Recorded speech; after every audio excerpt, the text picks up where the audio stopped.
Hello दोस्तों, तो यार स्वागत है आपका इस वीडियो में। तो आपको टाइटल देख के तो समझ आ ही चुका होगा, तो मैं थोड़ा टाइटल को भी एक्सप्लेन कर देता हूँ क्योंकि क्या पता। तो यार जैसे कि आप जानते हैं, हमें बताया गया था कि जो पहली फाउंडिंग टाइटन है वो बनी थी इमिर फ्रिट्ज, ठीक है ना। ये तो हम सबको पता है यार, एनिमे में भी हमको दिखा दिया गया है, ठीक है। उसके बाद जब इमिर फ्रिट्ज की मौत हुई थी तो उसकी 3 बेटियां थी, ऑब्वियसली मारिया, रोज और सीना, और उन्होंने ही इमिर की बॉडी को खाया था, जिसके बाद इमिर की ताकतें 3 हिस्सों में बट गई थी। हमें भैया उसके बाद कुछ दिखाया नहीं गया यार, सीधा 9 टाइटन्स दिखाया गया। बीच के क्या हुआ, कहाँ गए वो टाइटन्स, कैसे कैसे स्प्लिट हुए, एओटी ने कुछ बता के नहीं दिया हमको। और थैंकफुली इसके लिए एक थ्योरी है कि कैसे कैसे क्या क्या हुआ होगा, और काफी अच्छी थ्योरी है यार। मतलब आप देखोगे ना इस वीडियो में तो आपको मजा आ जाएगा और आपका ये डाउट भी क्लियर हो जाएगा कि भाई जब एक टाइटन था उससे 3 हुए, फिर 3 से 9 कैसे हो गए। तो यार शुरू करते हैं फिर इस वीडियो को, है ना। ज्यादा ड्रामा करने की जरूरत नहीं है। तो दोस्तों जैसे कि आप जानती है कि इमिर ने एक सुअर को आजाद कर दिया था जब किंग फ्रिट्ज ने उसके गांव पे कब्जा कर रखा था, जिस वजह से इमिर को यह सजा मिली थी कि उसने बिना पूछे उस सुअर को आजाद क्यों किया। जब वो सिपाहियों से बच के भाग रही थी तो वो एक पेड़ के तने में गई थी और एक तालाब जैसी जगह पे नीचे गिर गई थी, जहाँ पे वो हेलुसिजीनिया इमिर से कनेक्ट हो गया था और वहाँ पे इमिर दुनिया की पहली टाइटन शिफ्टर बनी थी। इसके बावजूद कि वो इतनी ज्यादा खतरनाक बन चुकी थी और ताकतवर बन चुकी थी, वो फिर से किंग फ्रिट्ज के सामने आ गई थी और उसने सरेंडर कर दिया था एक तरीके से, और किंग फ्रिट्ज ने उसके बदले में उसको माफ कर दिया था और उसकी ताकत का इस्तेमाल करके उसने पूरी दुनिया भर में राज किया था। लेकिन एक बार जब मार्ले यहाँ पे माफी मांगने आया था, समझौता करने आया था, तो तभी एक मार्लिन सोल्जर ने भाई भाला उठा के किंग फ्रिट्ज को मारने के लिए उसकी ओर फेंका था और बीच में इमिर आ गई थी। इस समय इमिर की 3 बेटियां थी और राजा ने इमिर के मरने के बाद अपनी बेटियों को कहा था, ठीक है फिर अपनी मॉम को पूरी तरह से खा जाओ और उनकी सारी ताकतें तुम्हारे अंदर आ जानी चाहिए। अब भाई किंग फ्रिट्ज को पता था कि यार इमिर के खून में ही ये ताकत थी, तो ऑब्वियसली यार उसने ऐसा करने के लिए बोला, वरना उसको भी पूरी कंफर्मेशन नहीं थी कि इमिर की ताकत है उसकी बेटियों को मिलेंगी या नहीं। जब इमिर की बेटियां मारिया, रोज और सीना ने इमिर को खा लिया और जब वो पहली बार टाइटन में ट्रांसफॉर्म हुई, तो यार इन 3 टाइटन्स का नाम रखा गया द मोल्डिंग टाइटन,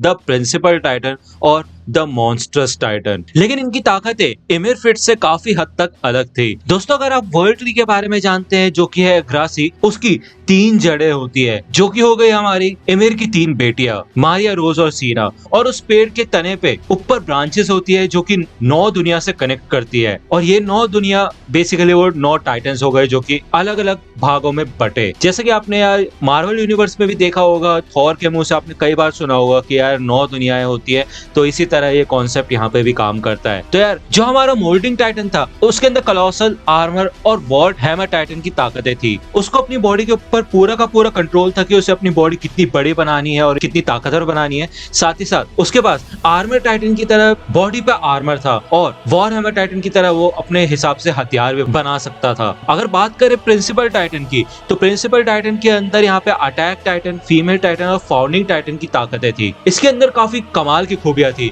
और ये हमेशा फ्रीडम की ओर भागती थी। साथ ही साथ फीमेल टाइटन की तरह अपने आप को सिचुएशन के हिसाब से ढाल लेती थी, और फाउंडिंग टाइटन की ताकतें तो आपको पता ही है कि कैसे काम करती है। अगर बात करें तीसरे की, जो कि है मॉन्स्टर्स टाइटन, तो उसके अंदर यहाँ पे जॉ टाइटन, बीस्ट और कार्ड टाइटन की ताकतें थी। भले ये टाइटन दिखने में सबसे ज्यादा अलग दिखाई देता था और किसी जानवर की तरह दिखता था, एक तरीके से ये तीनों टाइटन्स का हाइब्रिड था, और जॉ, बीस्ट और कार्ड टाइटन की होने की वजह से इसका स्वभाव भी जानवरों जैसा था। इसके बाद आगे चल के मारिया, रोज और सीना की 3 बेटियां और हुई, यानी कि मारिया की 3 बेटियां, रोज की 3 बेटियां और सीना की 3 बेटियां। जब इनकी मौत होने वाली थी तो उनकी बेटियों ने मारिया, रोज और सीना को खाया, जिसके बाद 9 टाइटन्स बने। मोल्डिंग टाइटन में से बना कॉलोसल टाइटन, आर्मर टाइटन और war hammer titan. Principal titan से फीमेल टाइटन, फाउंडिंग टाइटन और अटैक टाइटन। अगर मॉन्स्टर्स टाइटन की बात करें तो जॉ टाइटन, बीस्ट टाइटन और कार्ड टाइटन। इसके बावजूद यहाँ पे जिन भी इनहेरिटर्स को ये टाइटन्स मिले होंगे, उसके बाद भी वो किंग फ्रिट्ज की बात मानते हुए भी पहले वाली प्रथा को फॉलो कर रहे होंगे, यानी कि जब भी ये बूढ़े हो जाते होंगे तो इनके बच्चे इनको खा जाते होंगे। लेकिन एक समय ऐसा आया होगा कि 9 टाइटन्स के बाद इनकी टाइटन्स की ताकतें और ज्यादा बढ़ नहीं रही थी, तब जाके फाइनली ये डिसाइड हुआ कि ये 9 ही टाइटन्स हैं जो कि दुनिया पे राज करेंगे। जैसे कि आप जानते हैं कि आगे चल के जब ग्रेट टाइटन वॉर हुई थी तो किसी तरह मार्ले ने भाई 7 टाइटन अपने कब्जे में कर लिए थे, जो कि थे colossal Titan, armour Titan, female Titan, jaw titan, beast Titan, card Titan. और अगर बात करें वॉरहैमर टाइटन की, तो वो तो यार हमेशा से टाइबर फैमिली के साथ है, लेकिन टाइबर फैमिली ने कई बार मार्ले का साथ दिया है। भले ही वो अपने जो भी डिसीजन होते हैं इंडिविजुअली लेते हैं, लेकिन फिर भी एक तरीके से वो टाइटन भी मार्ले के साथ ही माना जाएगा। बचे यहाँ पे 2 टाइटन, जो कि है फाउंडिंग टाइटन और अटैक टाइटन। अब क्योंकि अटैक टाइटन हमेशा फ्रीडम को तलाश करता है, तो वो कभी भी मार्ले के अंडर नहीं आना चाहता था। इस वजह से उसके इनहेरिटर का कभी भी मार्ले को पता ही नहीं चला। इसी वजह से क्रूगर भी मार्ले के मिलिट्री में आराम से छुप के रह सका था और किसी को भी नहीं पता चला कि यार उसके पास ही अटैक टाइटन है। अगर हम बात करें किंग फ्रिट्ज की, तो यार आप जानते हैं कि जब ग्रेट टाइटन वॉर खत्म हो गई थी, तो किंग फ्रिट्ज ने इनके साथ समझौता कर लिया था और उसने एल्डिंस को इकट्ठा करके ये फैसला किया था कि वो आइलैंड पे चले जाएंगे और पूरी दुनिया से अपना कांटेक्ट काट देंगे। वहां पे उन्होंने अपनी दीवारें बना ली थी, जो कि इमिर की बेटियों के नाम पे थी, वॉलमारिया, रोज और सीना। और इसके बाद की स्टोरी तो यार आप जानते ही होंगे यार, क्यों नहीं जानेंगे, आप आपने पूरा अटैक ऑन टाइटन देख लिया है। तो यार आपको ये वीडियो कैसी लगी आप मुझे जरूर कमेंट सेक्शन में बताना। अगर आप ऐसी और भी वीडियोस चाहते हैं तो भी मेरे को कमेंट सेक्शन में बताना। अगर ऐसा और कोई सवाल है यार, मेरे को पता है आपके मन में सवाल आ रहा होगा कि अगर फीमेल टाइटन को कोई मेल इनहेरिट करेगा तो क्या होगा, या फिर ऐसे कोई सवाल अगर आ रहा है तो यार प्लीज नीचे कमेंट सेक्शन में डालो यार। और वीडियोस के टॉपिक तो क्या कर रहे हो यार ये तुम। एनीवे, आई होप आपको ये वीडियो पसंद आई होगी और मिलता हूं आपसे अगले वीडियो में। जहां तक बात है यार एक्सप्लेनेशन की, तो देखते हैं यार कोई नया एक्सप्लेनेशन सोच रहा हूं मैं एनिमे की।